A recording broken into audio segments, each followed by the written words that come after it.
Hello friends, Venkateswara స్వామి చరిత్ర episode 9.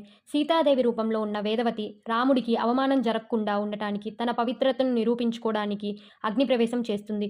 ఎప్పుడైతే అగ్నిప్రవేశం చేస్తుందో అప్పుడు అగ్నిదేవుడు వేదవతిని కాపాడి నిజమైన సీతాదేవిని అగ్ని నుంచి బయటకు పంపిస్తాడు. అలా సీతమ్మ రూపంలో ఉన్న వేదవతి అగ్నిలోకి వెళ్ళి నిజమైన సీతమ్మ బయటకు వస్తుంది. అలా ఆ జన్మలో వేదవతి రాముడికి సహాయం చేసింది కాబట్టి ఈ జన్మలో ఆకాశరాజుకి కూతురిగా పద్మావతిగా జన్మిస్తుంది.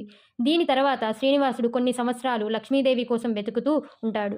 స్వామికి తగిలిన దెబ్బ మానుతుంది, కానీ ఆ దెబ్బ తగిలిన చోట జుట్టు మాత్రం రావడం లేదు.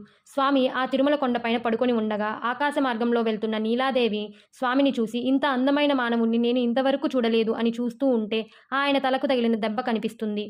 స్వామిని లేపి, ఎవరు మీరు, ఏమైంది అని అడగగా స్వామి మొత్తం చెప్తాడు. మీ భార్య కోసం మీరు ఇంతలా తపిస్తున్నారా అని నీలాదేవి తన జుట్టుని తీసి స్వామి దెబ్బ తగిలిన చోట పెడుతుంది. దానికి శ్రీనివాసుడు ఆనందించి, నా అందం కోసం నీ అందాన్ని పాడు చేసుకున్నావు కదమ్మా అని. ఇక నుంచి కలియుగంలో కొండ మీదకు వచ్చే నా భక్తులు జుట్టు ఇచ్చే సాంప్రదాయం మొదలవుతుంది. ఆ జుట్టులో ఉండే శక్తి మొత్తం నీకే దక్కుతుంది అని వరము ఇస్తాడు. అలా మళ్ళీ స్వామి ఎన్నో సంవత్సరాలు లక్ష్మీదేవి కోసం వెతుకుతూ ఉంటారు. అలా చోళరాజు మరణిస్తారు. మళ్ళీ చోళరాజు ఆకాశరాజుగా జన్మిస్తాడు. ఆయనకు పెళ్లి అయ్యి ఒక కూతురు పుడుతుంది. ఆ కూతురే పద్మావతీదేవి. శ్రీనివాసుడు కూడా ఆ రూపాన్ని వదిలేసి ఇక పద్మావతిని పెళ్లి చేసుకోవడం కోసం వకులాదేవికి జన్మిస్తాడు. అసలు వకులాదేవి ఎవరు అని తెలుసుకోవాలి అంటే stay tune guys for the next episode. Okay, bye friends.